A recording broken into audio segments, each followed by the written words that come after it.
New Mexico is officially no longer just the land of enchantment. Last weekend, we became only the third state to successfully send humans into space, as Virgin Galactic successfully launched the VMS Unity into suborbit.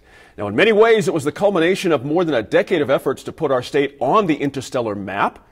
It's also cost more than $200 million in taxpayer dollars. Got to get that in. The question remains, will that investment pay off in the long run? Here to help us debate that question is this week's Line Zoom panel. We welcome back Tom Garrity of the Garrity Group. And also with us this week is Diane Snyder, a former state senator, and Serge Martinez of the UNM Law School. Welcome to you all. Now, guys, New Mexico's partnership with Virgin Galactic started with a handshake between Sir Richard Branson and former Governor Bill Richardson. It now includes a spaceport, Virgin Galactic's home base, of course, and more than 100 companies that support this industry. My question to you, starting with Tom, is this: does this weekend's successful launch validate Governor Richardson's decision, and does it quiet the critics? Yes and no and no. It all depends which side of the apple you want to bite from. I think that the victory lap for former Governor Richardson and Sir Richard Branson is well deserved. They were on site. We should mention for the launch. They were both there. Yeah. Oh, absolutely. So, I think that, they definitely deserve that victory lap. There have definitely been a lot of issues, the runway being replaced, not just once, but twice, some administrative issues. But all of that has been cleaned up, and I think that it's headed in the right direction. It is a lot of money, but as we can see with Amazon and as well as with Tesla, all, having their own kind of perspectives as well. It was an investment that I think positioned New Mexico well in this particular space. Senator, I got to ask you the same question. You've been tracking this, of course, for a long time, from your elected days till now. Is Governor Richardson validated here? Are we on the right track, finally? Yes. I'm kind of like Tom, yes and no. Okay.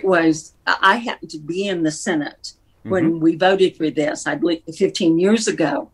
And I was one of the few, very few, Tom might be able to remember exactly, but one of the very, very few Republicans who voted for it. I mean, it was Richardson's folly. It was all these horrible, horrible things being said. And I could see the vision that Mr. Branson had. You look at New Mexico and you think of our history and what we've done. And it's, the nuclear bomb is not space, but we've done so many innovative things here. And we've got this wide open land out there to have a spaceport. To me, it was a natural thing. And I talked about on the floor that day, talked about Sally Ride and Kristen McAuliffe. Many of us were never trained to be an astronaut, but there are so many people in New Mexico. I know some that can see themselves in that history and being a part of it. And little girls I see longing to be in space. Well, maybe they're going to be entrepreneurs instead and develop their money and pay their $250,000 to fly. But it's something that's unique to us. Yes, we're just the third state, but I see us becoming the leader in it, in commercial space flight. And I think I've read someplace that Mr. Branson thinks, now he may have just been saying that to Governor Richardson, but I think he sees that because of the things I've mentioned, the wide open spaces, the entrepreneurial belief and attitudes we have in New Mexico, as well as, of course, our labs. I think New Mexico could easily expand our role of being leading scientists and leading the country, maybe even the universe, because going into space. That's right. I like it. I like your worldview. That's right. Your universe. We can become that leader. We can be at the top of the list. I think you're quite right there. Hey, Serge, Virgin's expected to launch 2 more flights this summer. But I got to imagine that until there is a paying customer, Senator just mentioned the $250,000, by the way, for the privilege, that the big turning point is when paying customers get into space. Would you agree with that? That this is all noise until that happens? Yeah, I mean, absolutely. It is super, super cool and exciting, and I would love to be on that spaceship as well.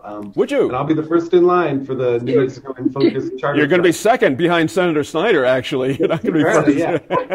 But I do think, yeah, we are a long way from this being, from the victory lap is a little bit premature, I think. It's certainly, there's a lot of reasons to be excited. But yeah, I don't know that there's going to be an endless stream of people, willing and able to pay all that money. I hope so. It sounds great. The idea sounds fantastic, and there are already a long list of people signed up to be on it, and not just the leaders and volunteers. It's actually people who have put their deposits down to go on this ride. And Tom, is there a time when regular New Mexicans might be able to afford something like this? Is that possible? I guess that's really up to, Virgin Galactic. But, I think that, the pricing right now is, there's what's the pricing that's being proposed, or at least that what people are paying. And then there's the pricing, once everything is up and running. When you look at Jeff Bezos's operation and their proposed prices, $250,000 is a bargain compared to the other prices to go up into suborbit and such. So, I hopefully New Mexicans will have that opportunity. But, having been raised, in a time of the Apollo space program and watching, Neil Armstrong take that first step on the moon, who would have ever thought that this is something that's even possible? And now New Mexico is one of 3 states to have successly launched a human into space. I think it's a great time for a victory lap, Serge. There you go. Me too. Senator, there's 170 employees on the ground already. It's not as if this is like a pipe dream anymore. There are people here. They're paying taxes. They're paying groceries and everything else, and buying cars. Is that a sign to you that this thing's really moving forward? Well, yes, when you consider that it started just 15 years ago from a blank desert field. There was nothing there. There were no stores, no restaurants, no people, no terminal. You call it a terminal when they come out. Sure.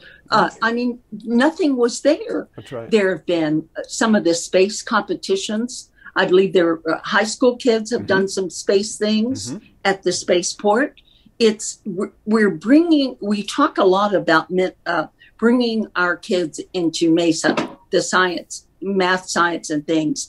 This is an opportunity for them to develop a prototype into going into space and being educated in the thought process that it is possible. And I'm serious when you think in terms of 170 jobs when it started just 15 years ago as a blank desert field. That's a good point. I think we've come a long way, and I think pun intended, the sky is the limit. I love it.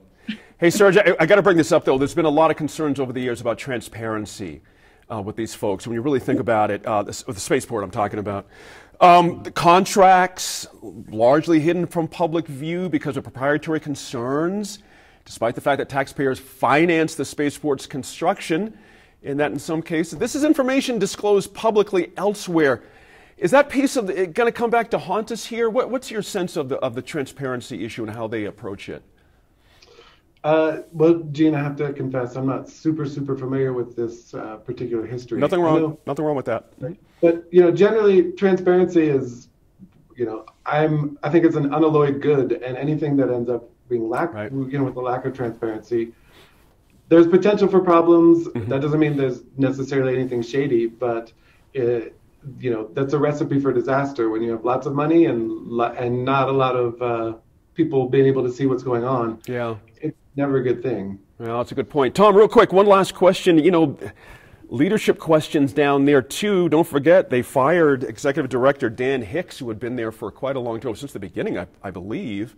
Does that give you any pause at all? Is there a leadership vacuum void at the top, or are you feeling like we're in good shape here? Well, I think that, the state of New Mexico has really they identified what the issues were. They made the changes that were necessary. And I think that from what I've seen, that they are definitely headed in the right direction. It's important to remember that Virgin Galactic and Spaceport America are just one part of the aerospace and directed energy picture in the state. You know, there are more than 60 different solid firms like Boeing, also support by Air Force Research Laboratory, Sandia Labs. And so, you know, New Mexico is very well positioned here. And, you know, the spaceport, obviously right now, the focal point of all of those efforts. Good point there. That'll do it for now on this topic. But when we come back, we'll dive into new revelations about unemployment overpayments during the COVID-19 pandemic. Be sure to share your thoughts on this weekend's historic launch we just talked about at Spaceport America on our Facebook page and sign up to be part of our Focus on New Mexico group.